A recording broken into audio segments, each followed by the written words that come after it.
Welcome back to another episode of The View from the Ninian, where we're celebrating 2 games this week, 2 clean sheets, 4 points, in a season that's turning round and plucky 8th, Tom, might well be on. Joining me as always, Ben Price, Tom Phillips, to dissect the last week's action. Ben Price, are you fully aware of speed now? I'm aware of speed. I know it exists. And I'm also terrified that some of the people who do these courses have actually passed their driving test. The world's a scary place. I was going to say you could tell us some stories, but I'm sure that probably goes against some kind of confidentiality. So let's leave it there with some of the participants that were in your course. Probably best actually, because they said they do check that stuff. So yeah, Tom, it's tomorrow down under, and you do have some updates for us, don't you? To the eagle-eyed amongst us, what can they see behind you? Oh, my shirts have arrived from the UK after 16 weeks on a boat. I spent a good 3 or 4 hours yesterday putting them on hangers, smiling to myself and repeating until they were all on a rail. It was probably one of the best days I've ever had. So happy, it's pathetic. Wow, small joys. They cheer you up, don't they? We've got 2 games to discuss. More than small joys. A win against Portsmouth, a draw with West Brom, your Twitter questions, and then the usual discussion to go alongside it. Let's start with Portsmouth, Ben. After Plymouth, you might have expected a little bit of a hangover, a little bit of come down, but there was nothing, was there? It was just a very comfortable win. Yeah, job done sort of thing. Something we haven't done for a long time. It was just very comfortable and sort of came away with it slightly frustrated we didn't bag more, which, considering our record up until the last week or so, is wild to say, isn't it? Yeah. I mean, I think there was a stat somewhere, Ben, that over the last 2 games, or that game of the Plymouth game, there was something like over 50 shots in there. Against Portsmouth, I think we had over 24 total shots. I don't know how many were on target. Let me check. 10 shots on target. That's a huge change, isn't it? It's wild. It shows just like Reese's got that right, and the players are ticking and well, believing in him. It's a transformation. Like there was a lot of stuff like when Mick came in, there's big transformations there, but they weren't like, it wasn't just like the results sort of changed from McCarthy. Like the style didn't really, or didn't get worse. Somehow we've looked better on the pitch and results have changed massively. It's a very unusual one for a interim manager to do. You're not telling me that Mick, 5 centre-backs, didn't change our style? He invented something that no one had ever done before, 5 centre-backs. That's true. And to be honest, if you look at Man City now, it's what Guardiola's trying to implement there. So perhaps we were a bit harsh on Mick against West Brom, and he is actually a revolutionary. He is a revolutionary. Tom, again, coming back to the Portsmouth game, the start of the game, it's strange to say it again, but we started really quickly, didn't we? Obviously, we scored very early on. I think the first goal came after 6 minutes, Regan Poole's own goal, but it's rare that we start games that quick, isn't it?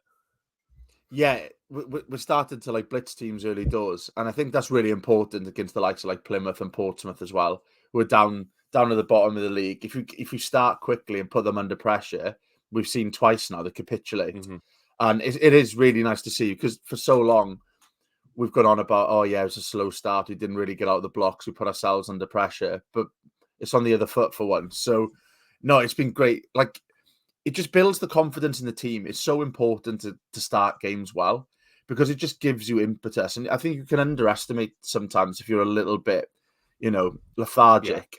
It just has a knock-on effect for the rest of the half. But no complaints for the Plymouth game, the Portsmouth game. And to be honest, we'll get on to it, even the West Brom game, we were pretty decent early doors. And Tom, how happy are you for Regan Poole to score for his hometown club? Oh, he must be buzzing. There's nothing quite like it, is there? It did maybe just like chuckle to myself when you see who it is. It's like, there we go. Look, narrative. That's what we're looking for. And it was shit from him, to be fair, as well. There's just no need for it. Didn't need to do it, did he? No one anywhere near him. And you can see just the frustration with the defenders around him, a bit like, God, Regan, mate, help us out. Because, they've come quite far. And that's how you score an own goal in the first 5 minutes. It's a real gut punch. He almost missed it as well. I think he almost got it wide. You spend your time in the pub with that bloke with the bell and those fucking Brexit tattoos on his face. I think you deserve everything. I think everything like that should happen, and hopefully they go bust again. Because just seeing the state of him in some of the pubs in Cardiff the other day, oh my God. I thought he was banned from football for some reason. I think he should be banned from life. Horrific human being. He played Well, in that Celebrity Masters tournament. Do you remember? Where they had a What, mix of where they had the players. ex-players, fans, and like in that five-a-side thing, whatever it was, on Sky One. And he was there as a Portsmouth celebrity because they couldn't find anyone who actually supported them. Having been to Portsmouth, I can sort of understand why. There's little bits that are nice, but the people are odd. It's in Naval Town, isn't it? It's similar to Cardiff, Port Town. Second goal, Ben. We've kind of talked about our lack of threat from set pieces up until now, but it was a great cross, lovely flick on by Gutas, and Robert was there on the line to put it away. Just a well worked goal from a corner. Yeah, bizarrely for us, it hasn't worked too well this season, set pieces. No. So it was nice to see that, and that's a goal that only a player full of confidence and informed scores. To be honest, I think it's very easy for that to go and sort of sky over the bar or like in front and knock it wide. Again, just seeing him happy and bouncing, just playing into those positions it's only good for City. Yeah, and he gave it a good celebration as well, right in front of the Portsmouth fans, which really angered them, which was lovely to see as well. And that was pretty much it, Tom. We won the game. There were a few more chances. Obviously, we had a lot of shots on goal, but it was quite interesting watching Portsmouth completely fall apart, wasn't it? I mean, their keeper went off injured. They made 2 subs in the first half, 2 on half time at the start of the second half, and they just had no answer, did they?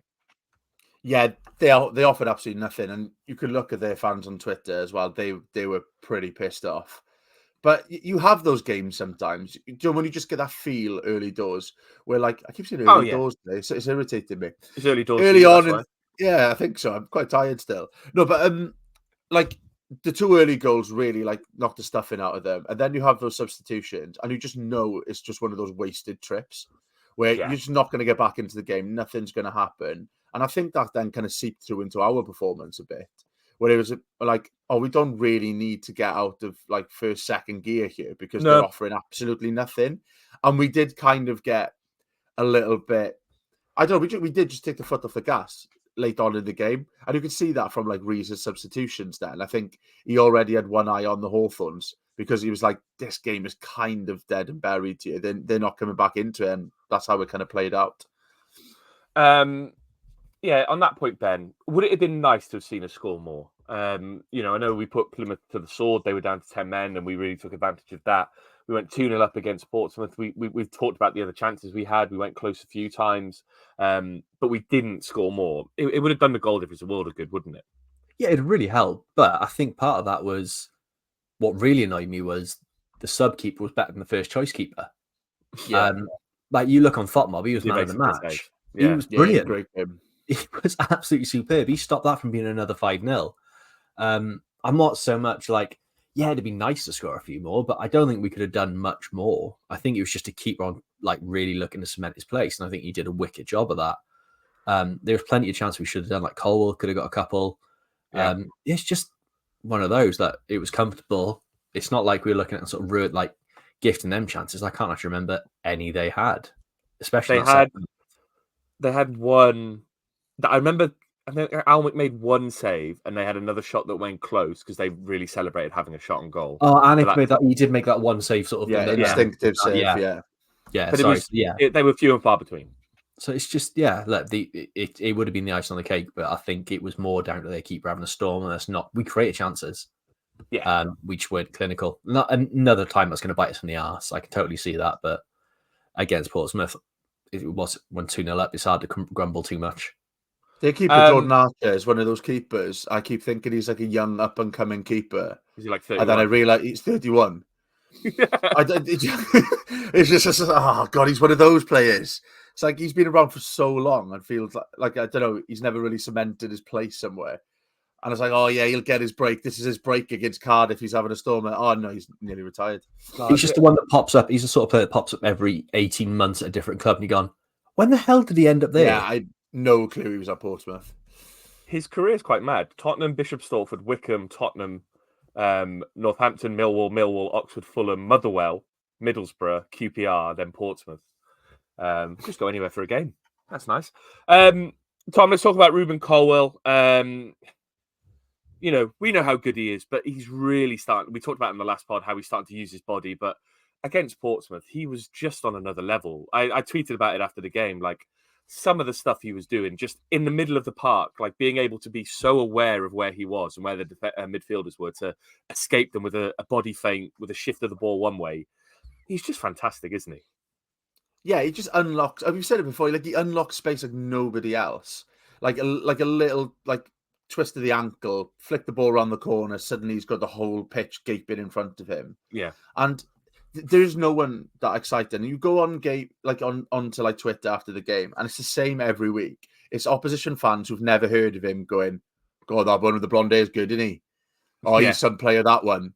And it's just week in, week out, he just looks like something you haven't seen before. The way he moves, the body shape, there's just no player like him in that league.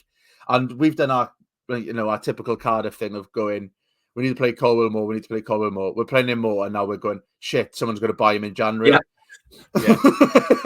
I've already seen people panicking about Robertson and Colwell. Yeah, and I'm one of them. Because like he's on a different planet at the moment, and it's no coincidence. He's been given a bit more freedom. He started playing well, and now we're ticking as a team. And then you have a game like West Brom where he's not really in the game as much, and the whole team aren't in the game as much. Like he's become talismanic straight away, and his link up with Tanner, like we mentioned before, like the telepathy. I can't even. This is Telepathy. my speak. There we go. Yeah, that's why you paid the big bucks. Like their link up. Is just we're just getting to attacking areas we weren't getting into before, and it's an absolute joy to watch at the moment.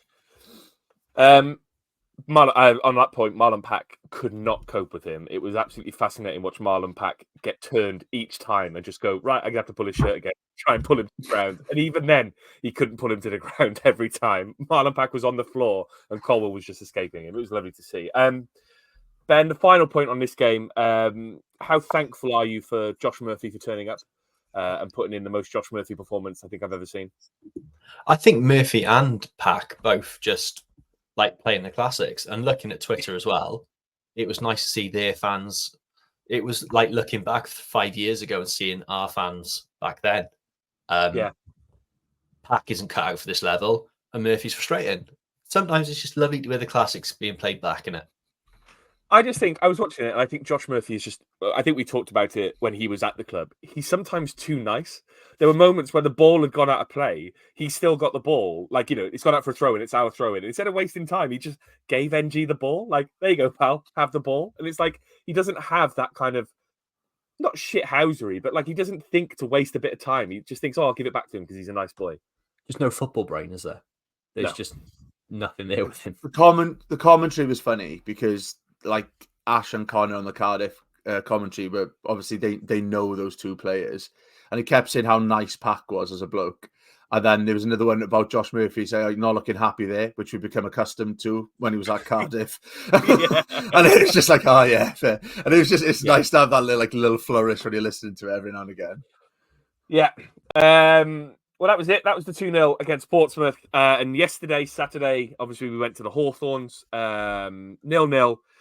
A result not to be sniffed at. Tom, if I'd offered you a point before the game and another clean sheet, 3 clean sheets in a row under Omar Reza, would you have taken a point before the game kicked off?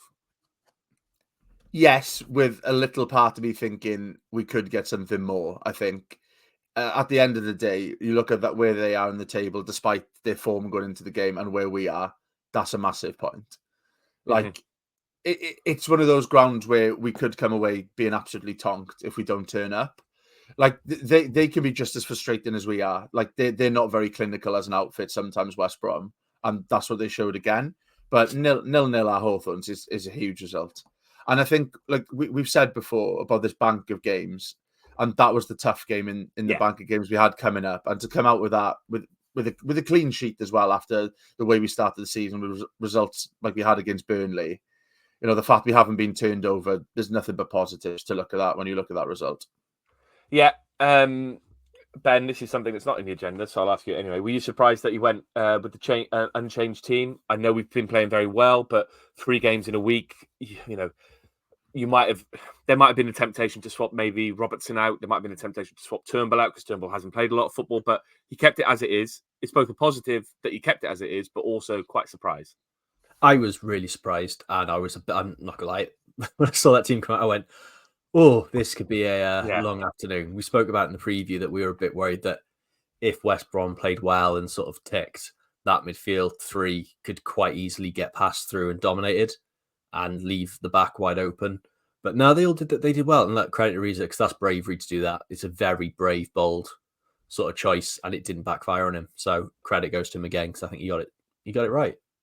Yeah, and I mean we'll get into the specifics, but there were moments in the game, I think it was in the first half particularly, where we looked under pressure, but then we passed our way out of that pressure so well. There was a couple of passages of play in particular where we started on our box and then got to the other end within sort of 20 seconds of relieving them of the ball and getting it forward. And it was Colwell, Tanner, Callum O'Dowda was instrumental to that on the left because he was breaking forward past El Ghazi. El Ghazi was doing a good job as well as getting clear.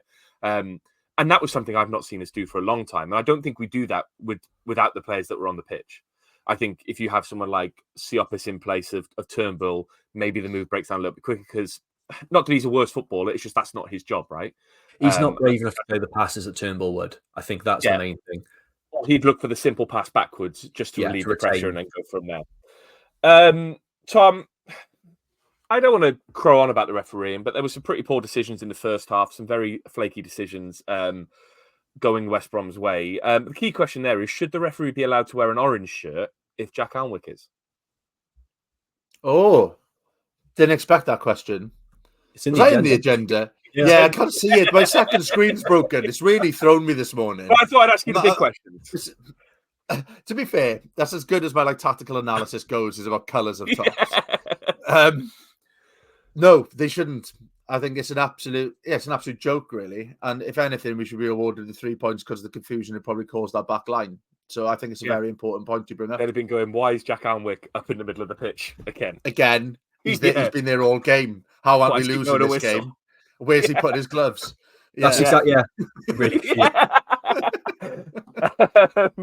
Ben, it was a tight first half. A few chances in it, but our main chance was when Callum Robinson hit the bar. Great cross from Perry NG. I think it was on his left foot as an in-swinger. Great header to get it over, and it hit the bar. Do you think he missed because he was thinking about the next Fresh Ego Kid collaboration? He's always in those photos. He's probably thinking about the next hat for Christmas. And if he is, who can blame him? Look, good quality hats provide good quality service. You look at the range they've got out now with Cardiff City, available at the Cardiff City Stadium store. And you can't blame him. They're wonderful hats. So it could well be but I don't know. Hashtag ad. Hashtag ad. Content. But it was a good header, wasn't it? He did well to get it over the keeper from the angle he was at.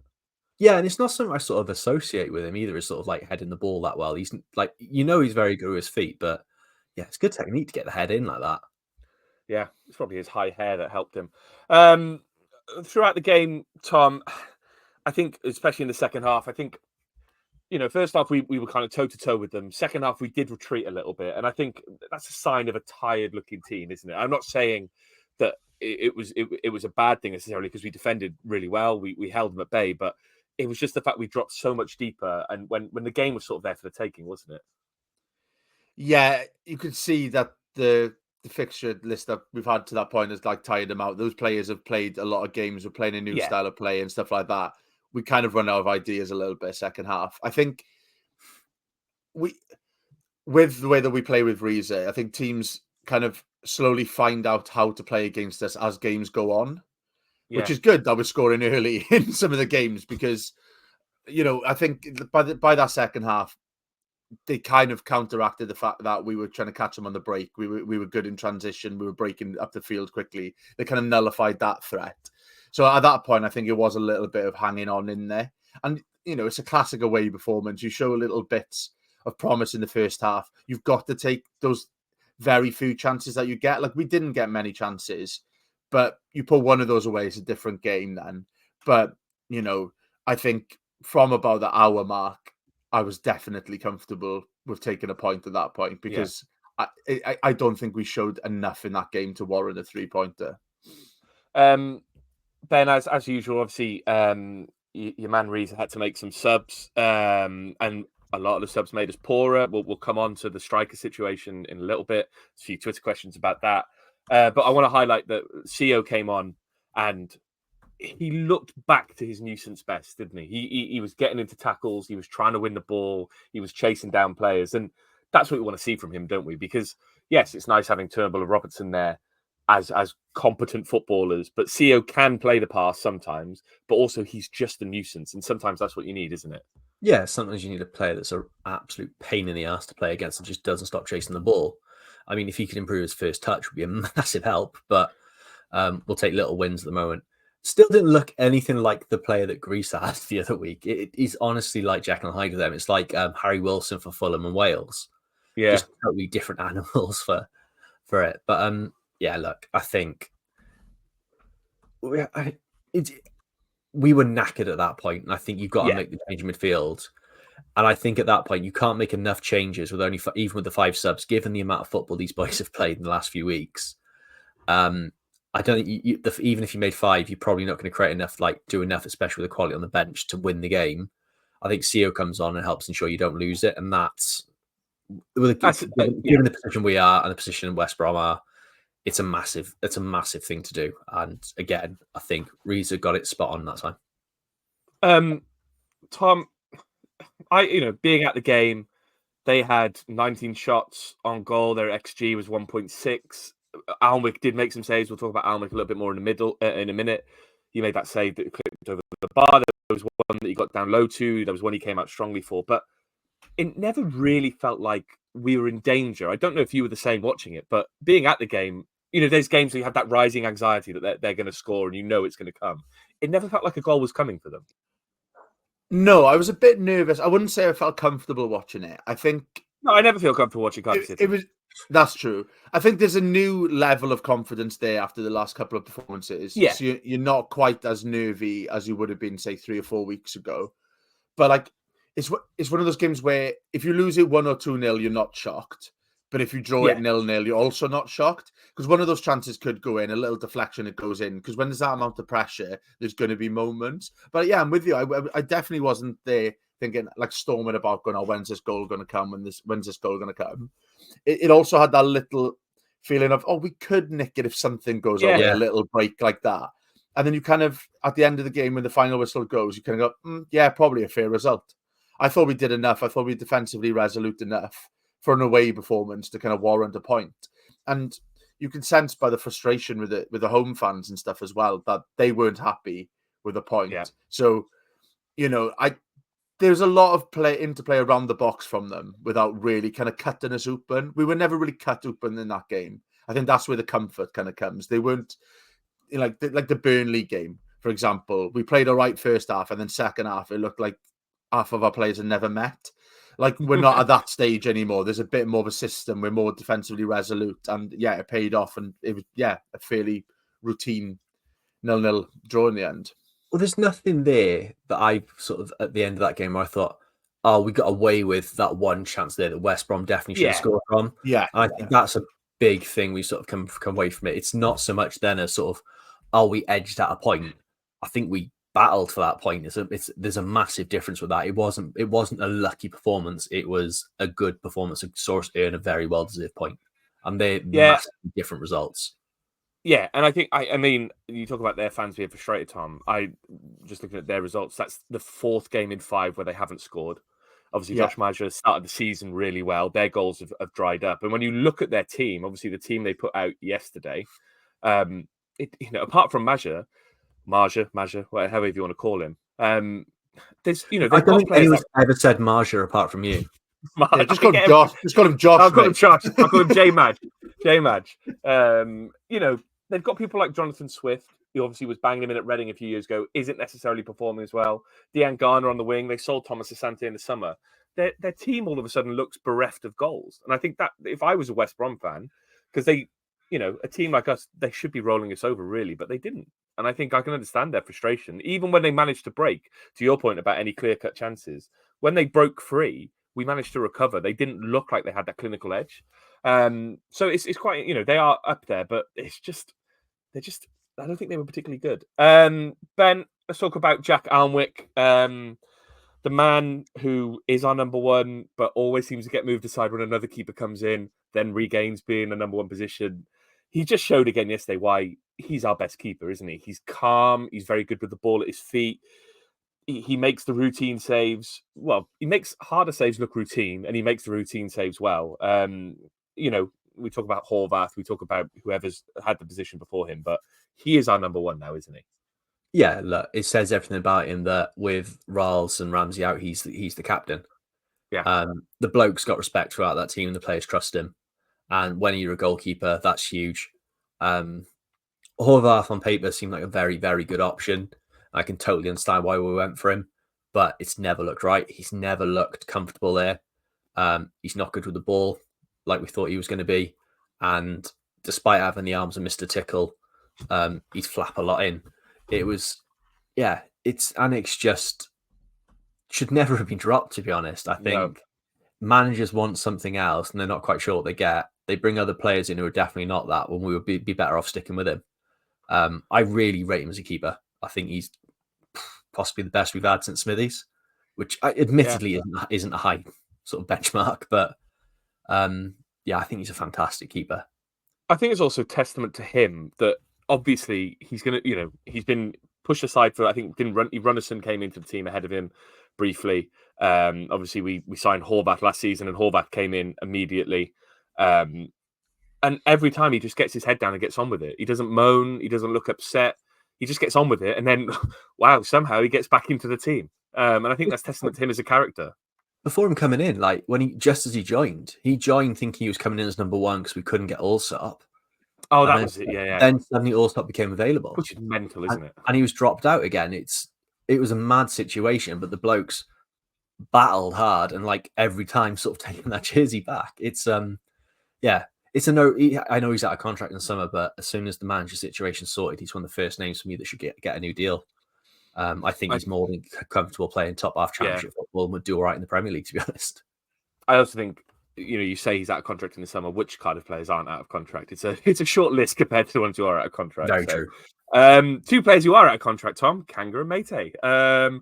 You can't see the agenda, but all I've done here is written Kanga and Mate, sad face. I put an emoji in there.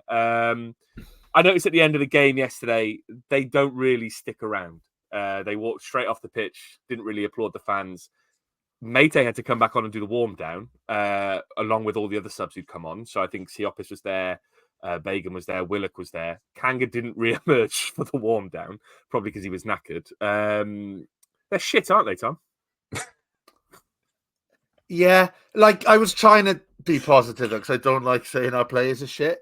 I think like Mate adds something defensively every now and again, and he puts himself about in a few games where you're trying to see games out.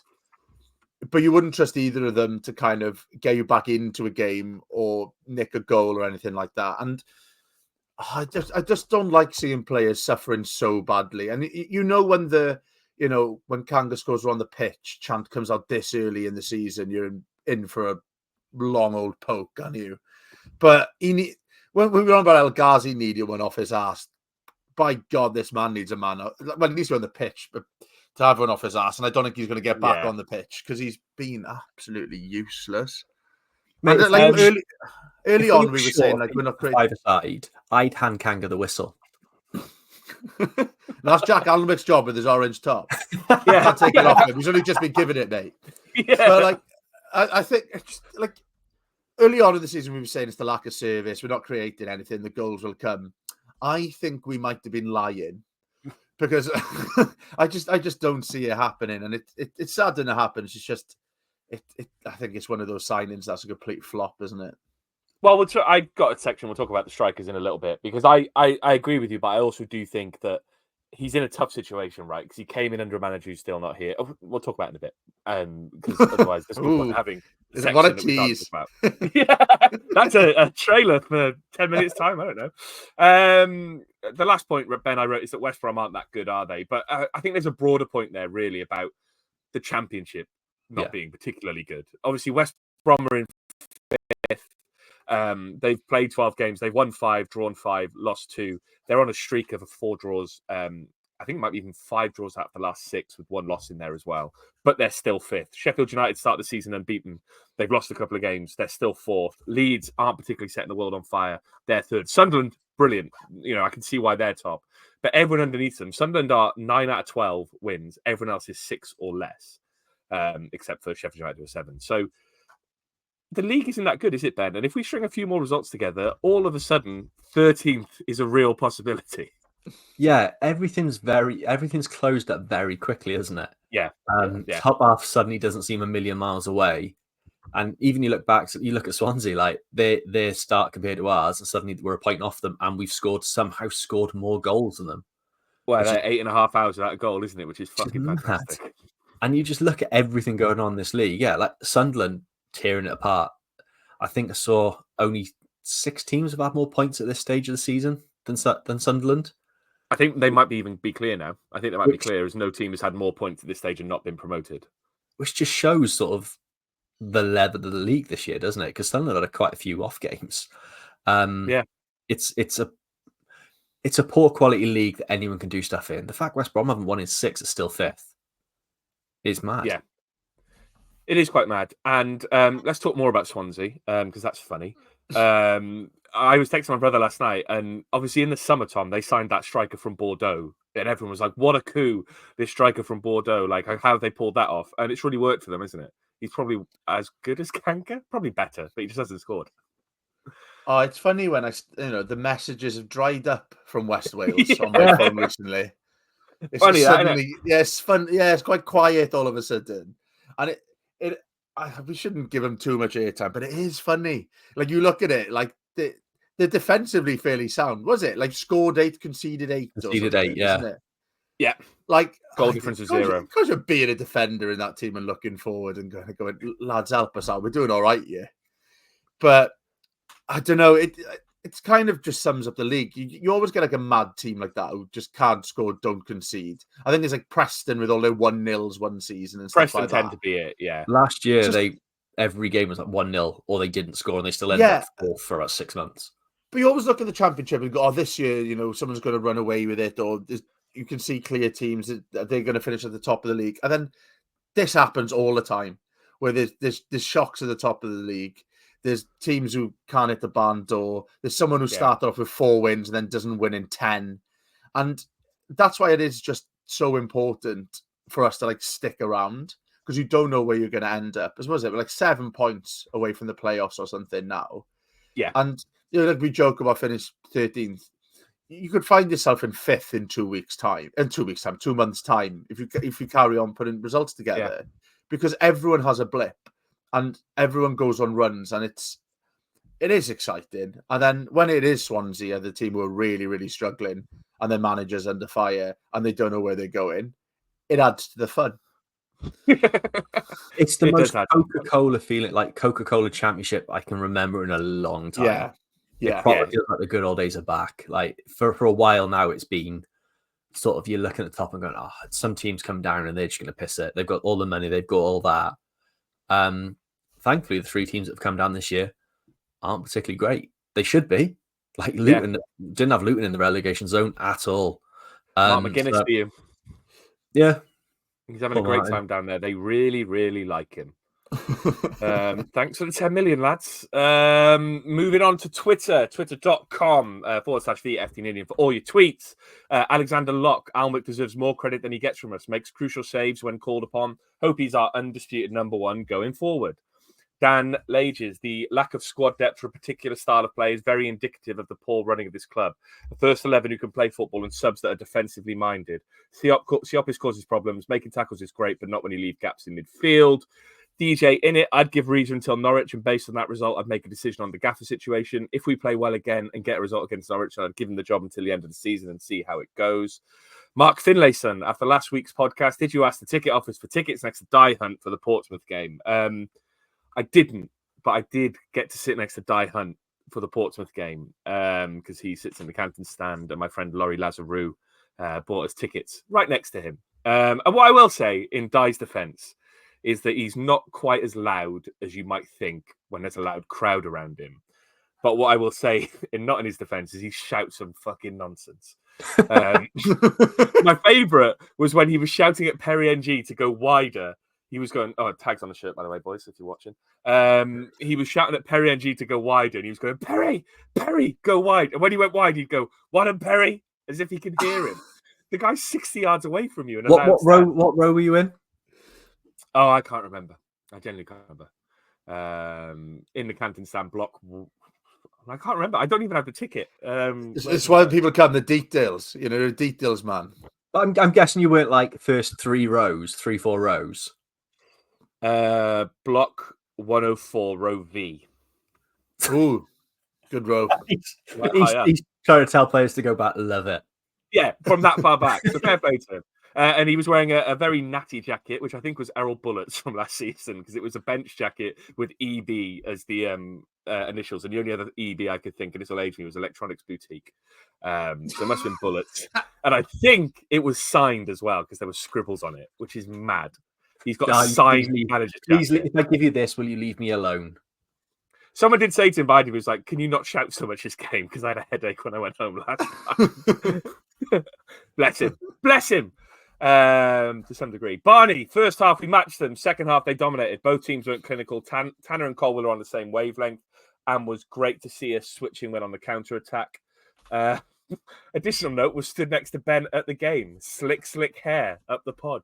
Listen, I don't ask these people to send these tweets in, but they bullshit. Do. I don't. I'm talking through my hair routine. I wash it, shampoo and conditioner, collagen-based shampoo and conditioner. Then when it's drying, sea salt spray gives it more volume, lads. If you're worried about thin hair, Tom, sea salt spray. I've got sea salt spray. Yeah, my barber told me. Thank you. Then I blow dry it with a bit of air, normal air from a hairdryer. Not premium. Not premium. Yeah. just shit a hairdryer. I got it years ago. Fish of Soho texturizing cream. Not too sticky. Doesn't leave it looking too crispy. And then yellow got to be hairspray by Schwarzkopf. Really freezes it in place. I use the same hairspray. So you're going. Fuck, I can't believe we're having this conversation in a football podcast, but we're in. Barney. I've met us. Giving us hair compliments. You've gone non-crusty sort of hair product to keep it natural. And then you've gone for what is on the bottle got to be glued. Yeah. Doesn't that defeat the entire object of the non-crusty hairspray? I think it's because of the look it gives it. Like, it doesn't look crispy when you've got the hairspray on, even though it is crispy. That's my opinion on it. Anyway, it's not like matte or it's not gloss. It just, like, when you put like pomade in, it makes the hair look crispy, in my opinion. Well, I've got it as well. Mine looks a bit. My routine. My routine is get out of the shower, look in the mirror, go, fuck, it's gone further back again. Where's my baseball cap? And to return to there was a comment on YouTube, something like baseball caps are out, but his hairlines must be falling backwards. Mine is because it's 6 a.m. when I do this podcast and I haven't had a chance of a shower. So perhaps I'll get up earlier next week and drop the hat for a treat. Barney looks like he's got a fine set of hair on him as well. So shout out to Barney's hair. I must admit, I didn't notice you were next to me at the game, so I didn't pay attention to it during the game. But your profile picture looks like you got a lovely barnet. Sean Jones, all eyes on the Norwich game first, as this is going to be the toughest one yet under Reza. If he wins or draws, then he should get the job until the end of the season. Simon Keane, after a tough week, we looked exhausted in the second half. Desperately need 2 from Rambo, Isaac, Reindorf, and Ashford off the bench as outlets. Kanga and Mate offer nothing but slapstick. We'll talk more about our strikers in a bit. Jimmy with 3 M's. Our backline as a collective is solid. Cod, Callum O'Dowda, was immense. His best performance since arriving at the club. Bluebirds past was Wilfred Kanga, signed on the basis of being George Weah's cousin too. Very good to that. Yeah, I thought you'd like that one. We'll talk again. We'll talk more about Kanga in a bit. James Layton, Omer is doing a great job, but his early defensive subs always concern me, as our strength in depth is dreadful. I just hope this is down to our current poor fitness issues rather than being a regular tactic. SK1927, I get skepticism around giving the job, but would any other manager available be able to get this team playing the way he has them playing? I haven't seen us play this well for a very long time. Give him till the end of the season. He earned a chance. Frisbee, the recent clean sheets are indicative of a unified team scrapping for each other. This is the key achievement for Rizla. The continued presence of Mate and Kanga is becoming more than awkward. Ben, Is Rizzler an acceptable nickname for Omar Riza? No. What would you call him instead? Riz is a thing, isn't it? Like kids say they've got Riz or whatever. Short for I charisma. I saw some YouTubers say Is it? Short for Apparently charisma, so. yeah, Riz. Oh, Isn't it? there we go. That's nice. So I'm the oldest Sorry. one here. Yeah, but How do I know this? you're not. You ironically have TikTok. I love TikTok, yes, great. I've got 3 accounts because I can't delete 2 of them. Tom's got 3 accounts. He's basically working on behalf of the Chinese government now.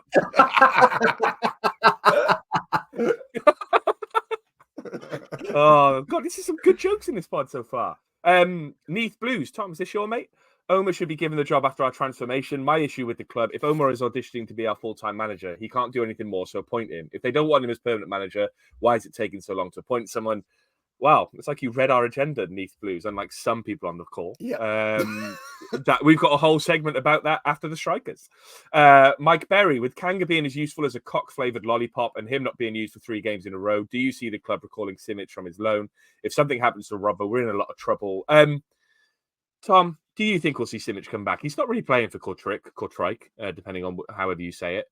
Well, no, because on the comms when we played them, Ash said Kortrijk. Oh, there we go then. Yeah. So Kortrijk. The Belgian lot, yeah. Yeah, the Belgian lot that are our sister club but aren't necessarily. He's not playing for them. It felt like, when Bullet talked about the signing, it was a club signing, aka let's keep him away from Errol. Do you see us calling him back? Possibly, because they've got like 7 strikers or something, haven't they? At the Belgian lot. Pointless sending him to the Belgian lot. So it's kind of, we might be able to do that every time. Sorry, for the people who aren't watching, I keep pointing behind me and now Ben's joining in. Ben James, not Ben Price. Yeah, God. But we might as well get him in and have a look at him if he's not going to look in there. But then it does kind of worry you because the standard isn't quite as good, you'd think, with that. Like in Belgium? It's a tough one to judge sometimes. Yeah, that's what I'm saying. Like, if he's not getting the team there, he's not going to get a team with us, is what I'm trying to get at in a long-winded way. No. That's just true, yeah. Go on. I mean, I think it's going to be... we are up top. And as you've promised about 5 times, Ben, we're going to come on to the striker situation shortly. But thank you very much. The Belgian lot have got more strikers than us. Now Ben Price is joining in for those listening. Yeah. They've got more strikers than us, and they're not playing him. But given how shite we are with strikers at the moment, I think if he comes in, there's a chance he could play. Yeah, I think so. And I mean, by January, you'd hope that Davis, Atete are back. You'd hope that we potentially, talk about the striker situation in a bit. Kanga could go if we've got an early termination clause. Mayte might not see, when there's more options, might not see it. Reindorf might have got his. I still think Reindorf deserves a game at some point. Annoyingly, we're out of the Carabao because he could probably play some more there, but we'll see. John T.M. Williams, why are we leaving ourselves vulnerable from short corners? Only one getting out, leaving an overlap. I did notice that a bit yesterday, that Robertson was kind of the man from the short corner, and he was standing so far back. They have the line that's 10 yards from the short corner. He was standing sort of in the box when I think he could have just got closer and potentially closed it down. So it's a fair point. Lee Thomas, solid point. Shout out to my mate who lost a bet and dressed like this for the whole match. It's like a sumo costume with tits. That's the best way of describing it. But like female tits, not just man boobs. Strange. What's your favourite fancy dress you've done or seen an away game? Ben, favourite fancy dress? I don't know if it's not my favourite fancy dress, but the favourite one I've seen it is West Brom, actually, a few years ago. We're at New Street Station. Obviously, someone was meeting their mates in fancy dress at the game, and he was just a purple crayon, just walking around on his own. Context, it was really funny. Just see it and you just look down the train, and you just see the purple crayon just there, and made me laugh every time. Tom, your favourite? I'm not a big fancy dress fan myself. I haven't done many of them. The one that made me laugh recently, I saw someone dressed up as that French pole vaulter. Oh, yeah. Off the thing with his knob. And they're just walking around in the spandex with the bar sellotaped in their midriff with it drooping over the top. And I thought that was a lovely little touch, or big touch. Mine would always be, I think there's clubs that always travel like as a theme, and I think Hartlepool went as Hartlepool. like Smurfs, and there was about 200 Smurfs just that go to Charlton on one day of the season, and that is fantastic. I wish we did do that, but I don't think we're the right type of club to pull it off.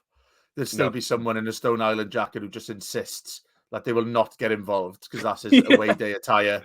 It's someone dressed as a penguin just with a fucking Stone Island badge sewn onto the penguin costume. No, that's a good idea. That's an idea.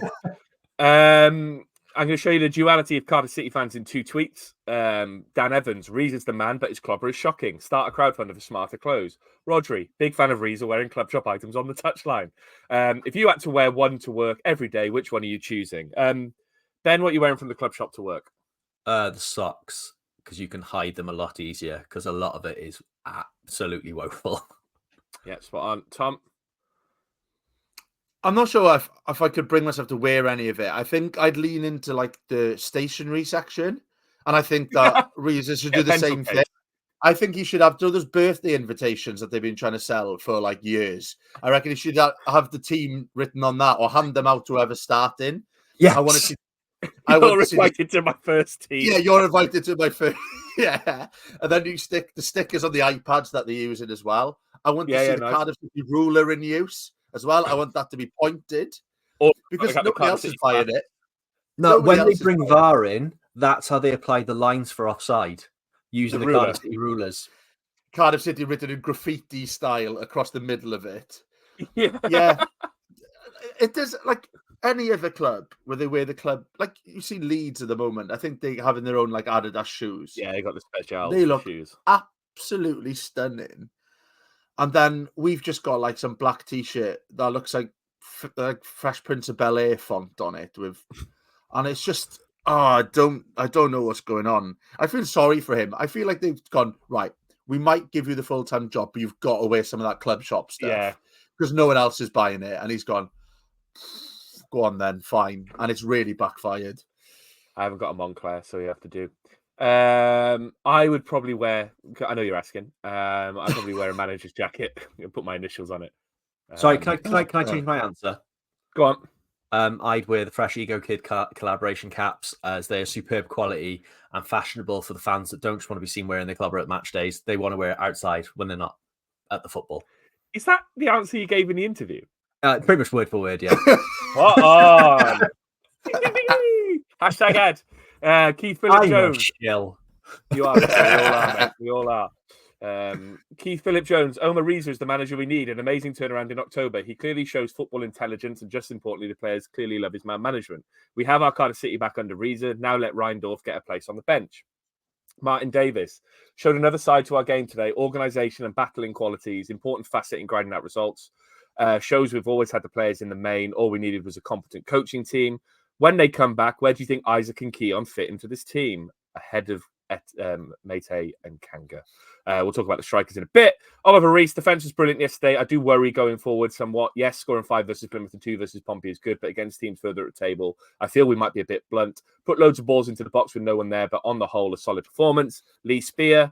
Ben, what's Reza texting the players at night? As Alnwick said, he does. Oh, yeah. You up?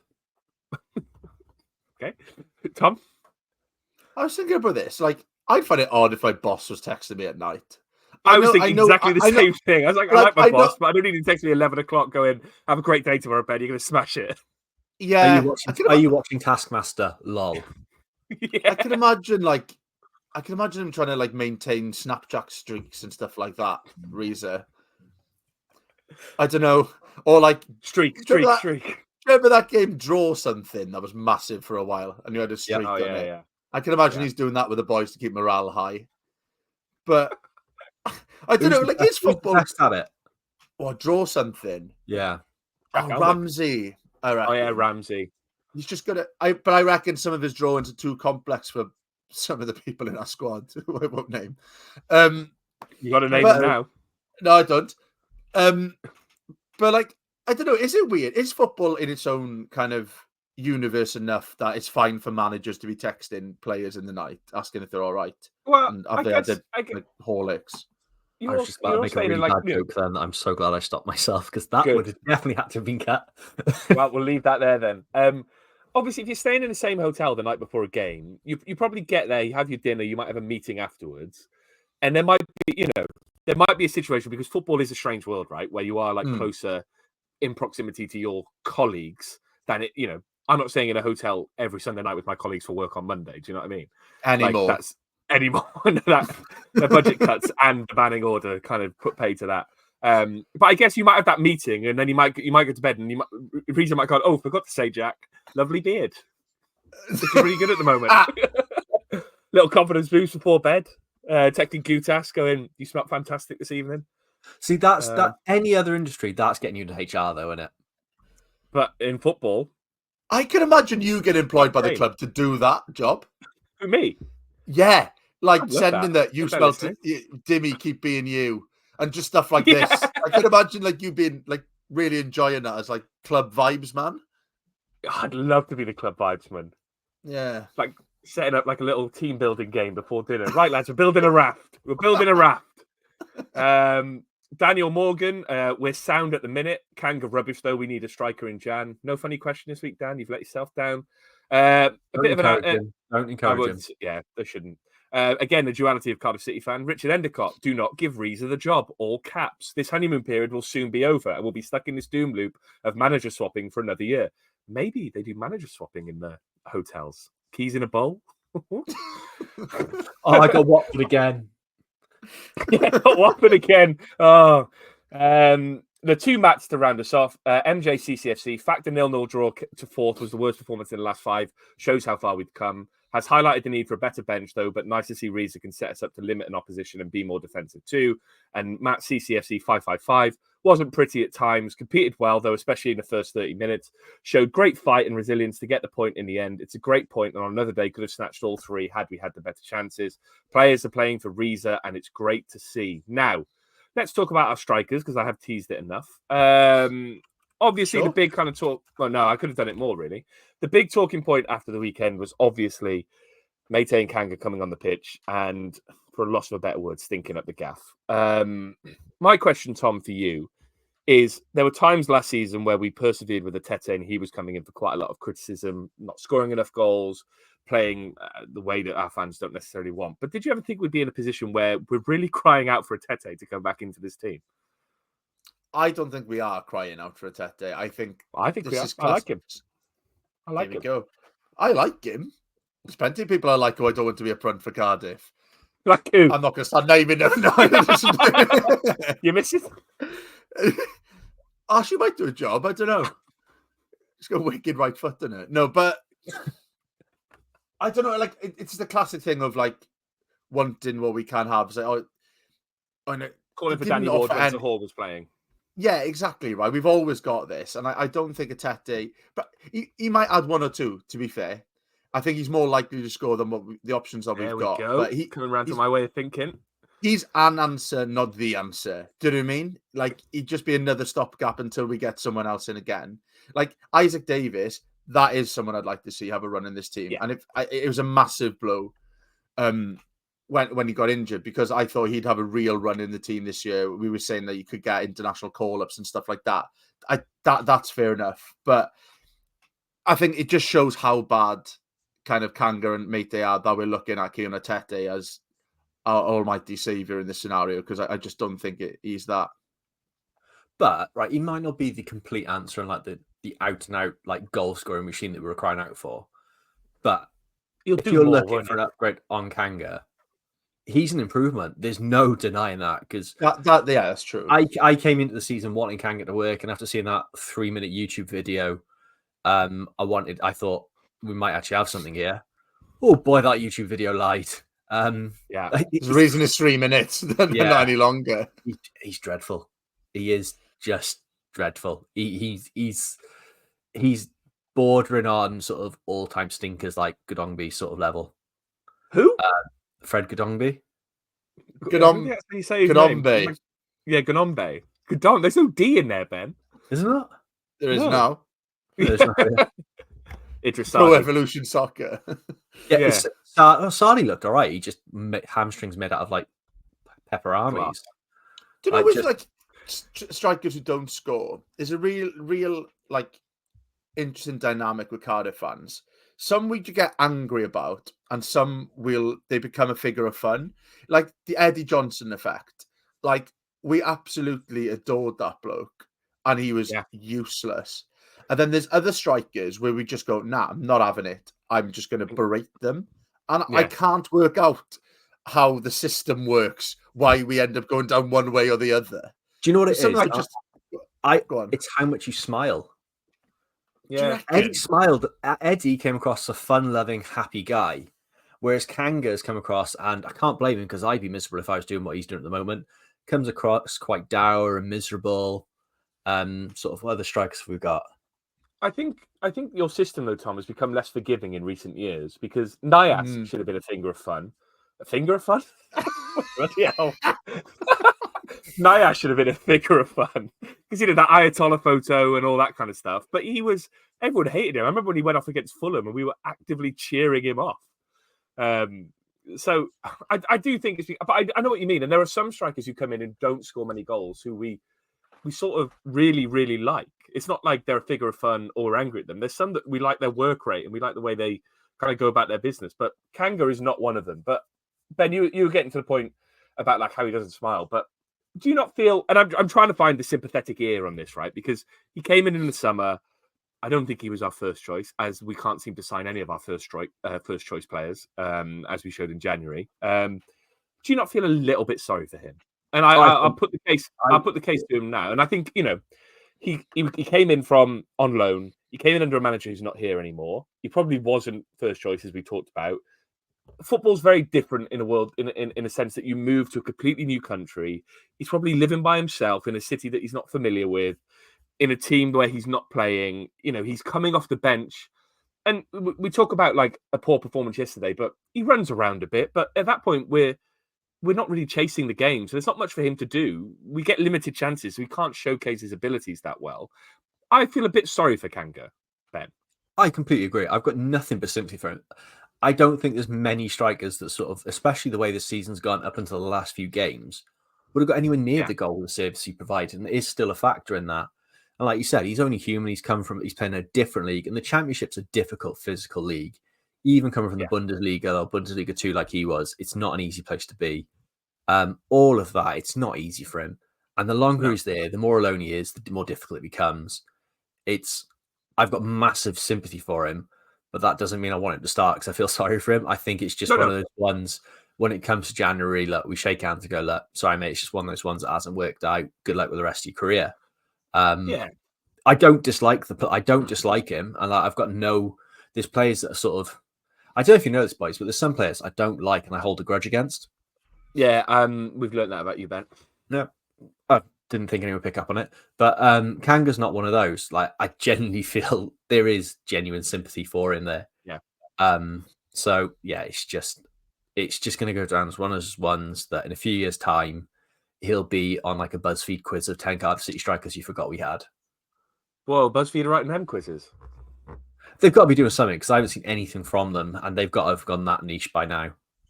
God, I would probably ace that quiz because I've got an encyclopedic knowledge of all the players you thought we forgot. Remember you and Raiden, Luigi Glombard, Gulenu and Dumbu and Sungu, Dave. I did a school project on him. Sorry. Well, you should show that to everyone. I tell you, I don't feel sorry for Tom. Yaku Mete, Le Brute, more like Le Shite. Good. Thanks, everyone. Just inside the curtain, Tom, and you can't see either. That was also on the agenda. I wanted Mete to be a success, Tom, and there were times like last season where he was trying really hard.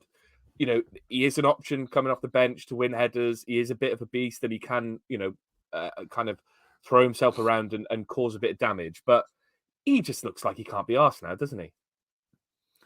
Yeah, I think like it just hasn't really worked out. We've seen flashes of it. Like, yeah, he just runs at blokes and.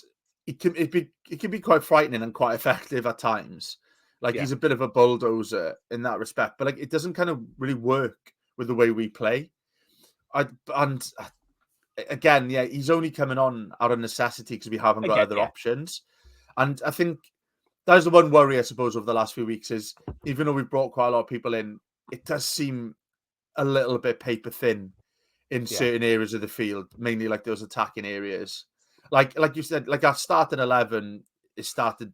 Well, it is kind of picking itself now. The fact that we put the same team out again, but we haven't really got people pushing in those positions to kind of like come in and give them a rest. Like O'Dowda, for example, was absolutely outstanding in that last game, going forward, going back. You know what he offers. And then you look to the bench and you've got like wide players like Mate there, and it's just like, I'd rather run O'Dowda into the ground than bring him on. Yeah. It again shows the fact we didn't sign another left back in the summer is criminal. We knew we were short there.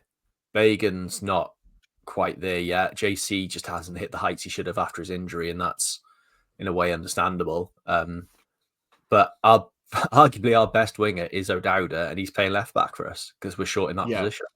Yeah. And also, I think it's telling that JC's no longer on the bench. He's fit, as far as I know. And all of a sudden you've got, and when it comes to Twitter, I saw people on Twitter saying, I think NG suspended for the next game for Norwich.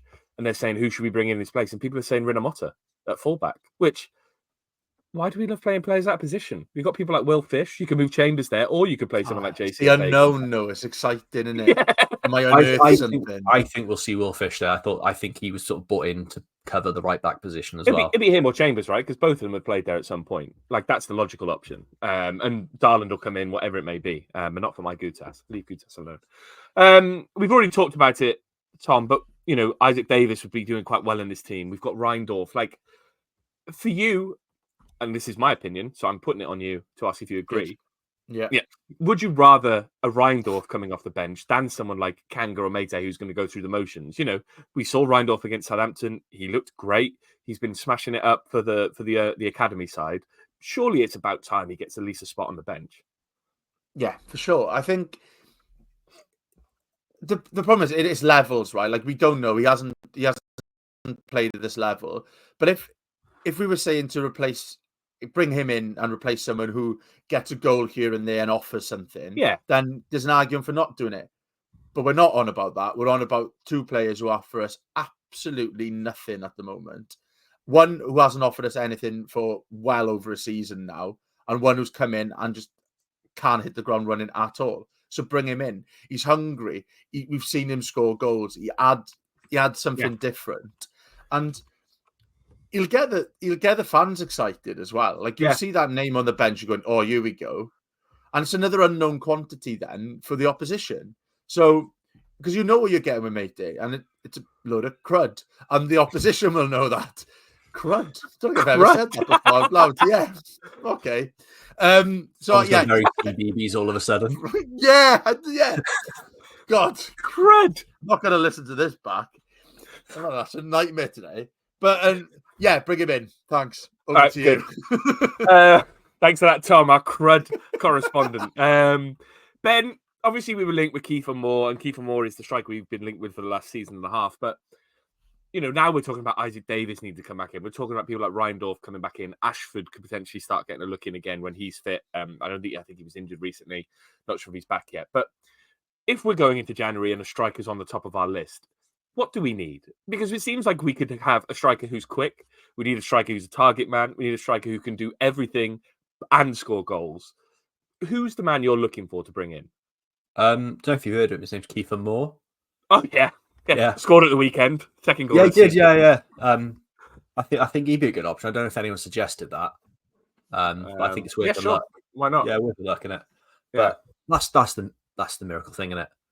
I think near enough every team in the championship's looking for that striker. Yeah, it's really competitive, and they're becoming more and more rare. There's a million videos on YouTube sort of talking about the death of the striker and sort of how people are moving away. Like, players just aren't playing in that position anymore. It's a difficult one to solve, and there's a reason they're going for such silly money when they're half decent. Like, you look at the fee Kiefer went for, and he's only scored. That was his first goal since August on Saturday. It's a difficult void to fill, and ideally it's going to have to come from someone like Reindorf coming good. I feel like we're due one, though. It's not fair. Like, people like Blackburn keep getting them, and it's such a waste. like I feel like we're just due, like, just someone to come in and hit the ground. Like, just I keep saying hit the ground running as well. I'm really analysing myself today. It's bothering me. Yeah. I'm gonna have to Early sit in a doors. quiet room. For a Analysing bit. yourself early doors. Yeah. Did you hit the ground running today? Yeah. But like, I feel like we are due one though. Do you know what I mean? Something just to land, just come in and just surprise people, like unearth something. It feels like we haven't had that for a long, long time. Do you know what I've just twigged why we love those strikers, you know, like Eddie Johnson? It's because alongside Eddie Johnson, we had Ross McCormack, Jay Bothroyd, and Michael Chopra. We had players that could score. So we could laugh at it. Yeah, shit. Yeah, so you could be like, oh, he's a bit. Oh, look at him, and he really stood out how bad he was then. Whereas when you've got 6 Eddie Johnsons and no Michael Chopra, suddenly it's not funny. That's a fever dream. Yeah. The good news is that Callum Robinson is in the top 10 top scorers in the Championship so far this season. Ooh. So that's the first time we've had a Cardiff player up there for a while. He's 7th behind Josh Brownhill, midfielder. Edo Kiembe, also a midfielder. Haji Wright is a striker but plays left wing. Duncan Watmore, I don't know how that guy's there. What? Yeah, he's third top scorer behind Marja and Sands. Don't give me that nod, Phillips. What have I missed? What have I missed? I went what? And he went more. Oh, so proud of himself. He did it. Fantastic. Bloody fantastic. Well, everyone, we're really on fire. Over an hour. So we're really unprofessional this morning. Quick one before we talk about Norwich. Ben and Tom and Ben. Reza. You know, we've talked every week about, is it his job? Is he in the running? Is he going to get it permanently? That almost feels asinine now, doesn't it, Ben? He's basically got the job, hasn't he? It's going to be difficult to find a reason to not give it him, especially if he picks up a win on Saturday. Christ. They must have someone good lined up. But look, he can't have done more, can he? He's absolutely nailed it. But for me, it doesn't come... like, my only concern is when it comes to January, things are tough and you've got to handle Vincent Tan. How does he do that? Because people with a lot more experience than him have failed. And I don't want him to fall into that because, like, you look at Jack Annick's comments, the players love him. Yeah. And if it went tits up for him, it starts going sour with the support he's got with the players. It could be really damaging to the club long term if it all goes sort of wrong and really sort of sours the mood even more than what was sort of earlier. We saw what happened earlier in the season when the camp's not happy. Right now they're happy and they're playing well. It'd be a really shame to lose that because our ownership is incompetent. Good. That's in there. Ding, ding, ding. The ownership is terrible.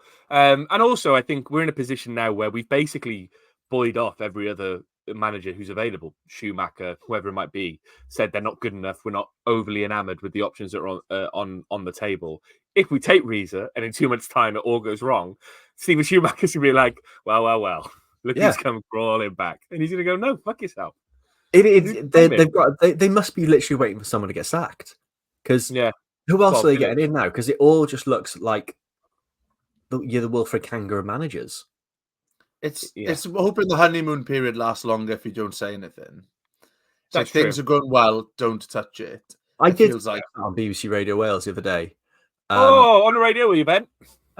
Do that. 30 quid for that as well. That's where your license fees going. 30 quid. I was like, perhaps just sort of give him the job long term, but don't tell him and don't tell anyone else. Yeah. And just keep it as interim as long as it's going until people pick up on it and see how that works. Because interim managers seem to work really well for us. It's when they become permanent managers, things go off the rails spectacularly. And Tom, Ben's touched on it there, but I'm slightly always cynical about players' comments. But Almwick was talking about him texting him late at night, saying that everyone's bought into his methods, that they're loving it, and all that kind of stuff. You know, I think Almwick is an honest bloke. I'm not trying to dispute that, even though it'll sound like I am. But is that genuine, or is that playing lip service a little bit to the game? You know, you can't be out there going, oh yeah, he's a bit rubbish. Actually, I don't know why we've still got him around. There is a little bit of just kind of playing the game, isn't there, with his comments? I don't know though, because I think it's the kind of detail into it. It wasn't just like a throwaway comment going, oh yeah, the boys are really buying into what he's doing. There was more to it. There was substance to what he was saying. Oh, I'm sure. I'm playing devil's advocate. I know, and I'm giving you an answer. That's how it works, Ben. Hurry up then. Oh, now I want to say early doors again. No, hit the ground running. I think like you can't you can't sniff at like the feel around the place, and if the players are buying into it. We were saying like when Bullet was there, you could clearly see the players just the attitude had dropped. People didn't want to be there, and there's no coincidence. The players are now, they're up for it, and we're getting results. And there's obviously still a nagging part of me going, look, as soon as we give him the job, it's going to fall off, or we probably shouldn't do it because he's not tried and tested at this level. But it's just really hard to argue with it now. The record we've got, even when we're not playing that well, we're getting results. And like we said, the players are buying into it. So it is hard to give it to anyone else. We haven't got options flooding in. It's not like we've got people queuing up to take the job.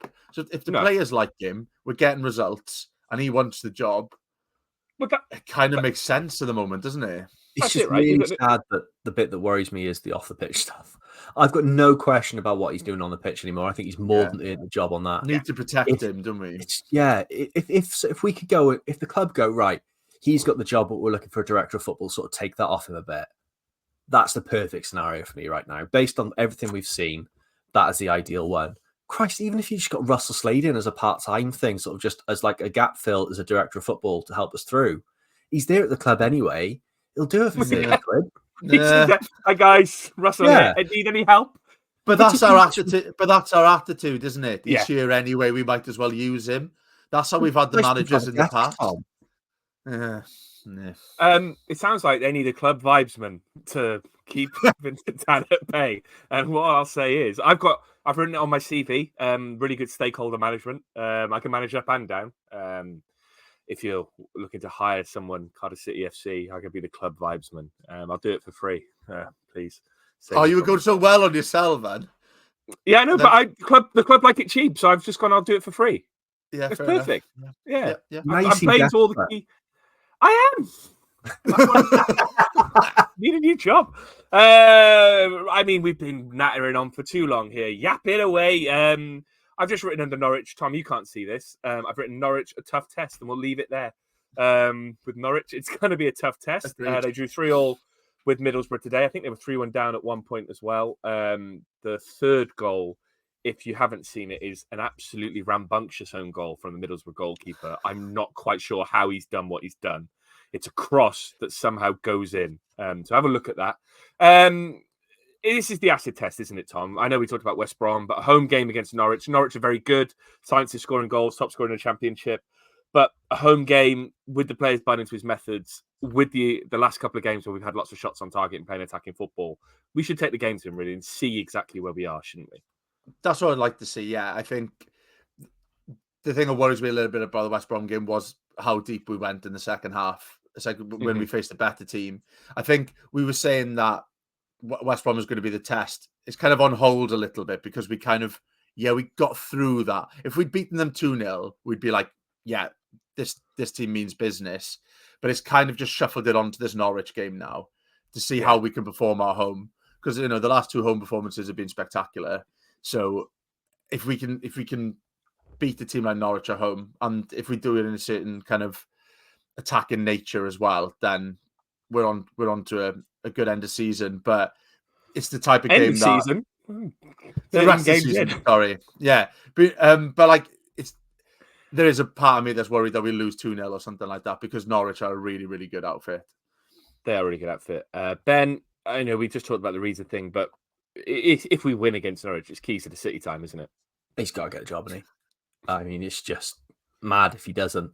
If we're going to drag it out that much longer as well, it just shows how incompetent those are. I'm just sick of talking about them. I'm so fed up.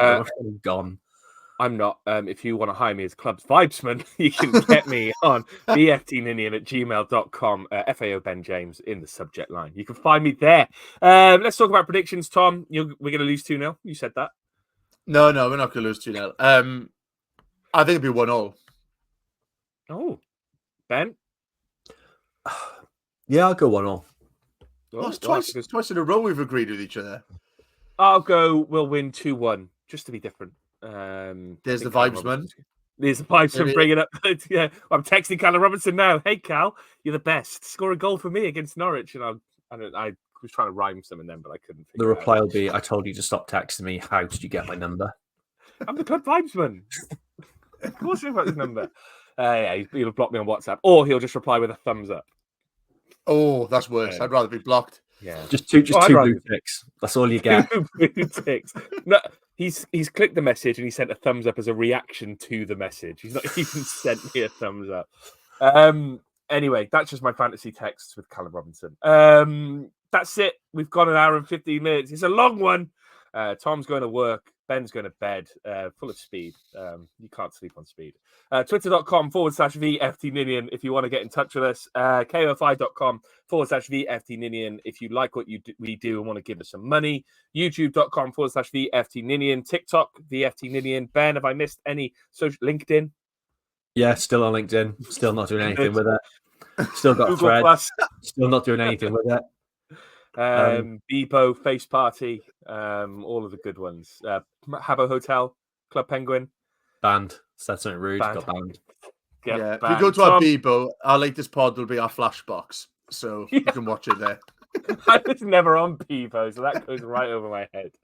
I was on MySpace though, so myspace.com/VFT Ninian. You can like our fancy background that we coded ourselves. That is just memories unlocked there, isn't it? Yeah, it is. I mean, that's how so many people learned to code was MySpace. My MySpace name was myspace.com/champ guide out of Anchorman. That was my URL. Because I thought that was really funny. Oh, this is I tell you what, off the edge, isn't it? Our podcast is self-indulgent at the best of times, but this is a new level. Fair play to us. Do you remember that bloke that wrote the review saying no one gives a shit about your kebabs? I reckon he's thrown his phone out the car right now. That always that comment flashes every time we talk about like hair and kebabs and sauces and No one things. gives a shit about your texturizing. There is someone really, really hating this. Yeah. Hello. Yeah. Thank you for persevering to this point. You've listened for a full hour and 17 minutes at this stage. Right. I should call it there. Otherwise, we'll go on for hours. Thank you for listening, Tom. Anything happening today in Australia? Anzac No, Day I'm or just something? late. I'm just late for work, like I was last week as well. But thanks. Well, yeah, good. Ben, gonna sleep well tonight? Yeah, I'm gonna go to sleep with a smile on my face after chat to you boys. Isn't that nice? We'll be back after the Norwich game. See you then. Ta-da.